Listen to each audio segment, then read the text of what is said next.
Today is Ruth, chapter 1. I woke up this morning so blessed, encouraged, excited because so many people are following along with this plan and you want to read the Bible and you want to know more about God.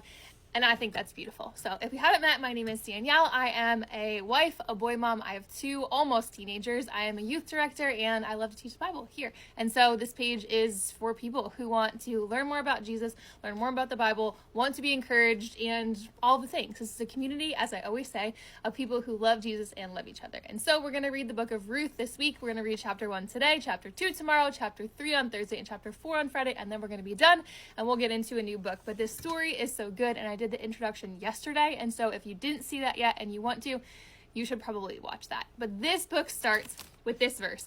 In the days when the judges ruled, there was a famine in the land, and we see that in the time when the judges ruled was not a good time. The last verse in Judges says that people did whatever they wanted. And we're also told in Deuteronomy that God promised blessings for obedience. And so the fact that there's a famine means there's disobedience. And we have this man who takes his family out of Bethlehem and into Moab. This is not just a road trip. This is a statement. This is them turning their back on everything that is good and going into the land of Moab, which is not. Moab was known for their idol worship, specifically child sacrifice. They were also longtime enemies of Israel, and so this family is turning their back on everything and looking for a new life. It's that phrase, the grass is greener on the other side. But we see that it's not really. This move doesn't really pay off because the husband dies and then Naomi's sons dies. Now, Naomi's sons had been married. They married 2 ladies named Orpah and Ruth, and we don't know how long they were married. Verse 4 and 5 are kind of ambiguous. It says, they married Moabite women, one named Orpah and the other Ruth. After they lived there for about 10 years, they both died. So we're not really sure if they married them and then they lived 10 years, or if they lived there for 10 years and they married them along the way. It doesn't really matter. The fact is they were married and they were barren and now they're widows. So we have 3 widows, 2 have never had children and are young enough to be remarried. And Naomi decides, we're going to go back home. And we see why in verse 6. It says, when Naomi heard in Moab that the Lord had come to the aid of his people by providing food for them, they decide to go home. So there's echoes of what God is doing with his people in his land that is spreading to other places, which is really cool, which also reminds us, yesterday we talked about Rahab. Rahab, we're going to meet Boaz later. Rahab is Boaz's mom. The whole reason Rahab hides the spies at the beginning of Joshua is because she heard of the Lord. How did she do that? Because she's not a Jew. She's heard because God's name is going forth. His fame is being spread, and so that's what we see here. Naomi decides to return home, and on the way she decides that the girls shouldn't go with. The girls can marry, so they should go back to their homeland. And Orpah says, okay, and she goes, and Ruth clings to her. And the word cling in verse 14 is literally like being glued to someone.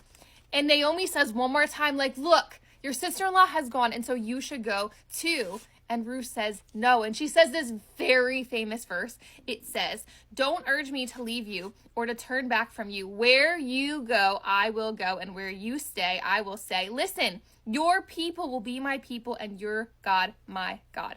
That's massive. She's leaving her family, maybe future marriage prospects there, her whole culture and background, her gods, to follow her mother-in-law and her mother-in-law's God. This is not just a change of address. This is not a simple story. This is a change of heart. This is what it looks like to follow Christ. When we decide to go all in and say, yes, I will follow you, we need to cut ties with things that pull us away from him. And that's exactly what she did. And when they get back into town, the whole town is stirred up. And she comes back with this different outlook on life. Her life has been hard in Moab. She's lost everything, and she's returned with just one of her daughter-in-laws. And so she changes her name from Pleasant to Bitter. She also says, Almighty has made my life very bitter. I went away full, but the Lord has brought me back empty. And so we don't see God's presence or his voice or an angelic creature. And we don't see her blaming God. She's also not rejecting God, but she is struggling to see the goodness in her pain, which is really just relatable. And then what seems like just a throwaway little line. It says, "So Naomi returned from Moab, accompanied by Ruth the Moabite, her daughter-in-law, arriving in Bethlehem as the barley harvest was beginning." This is the perfect time and the perfect setup for what's going to happen in the rest of this book.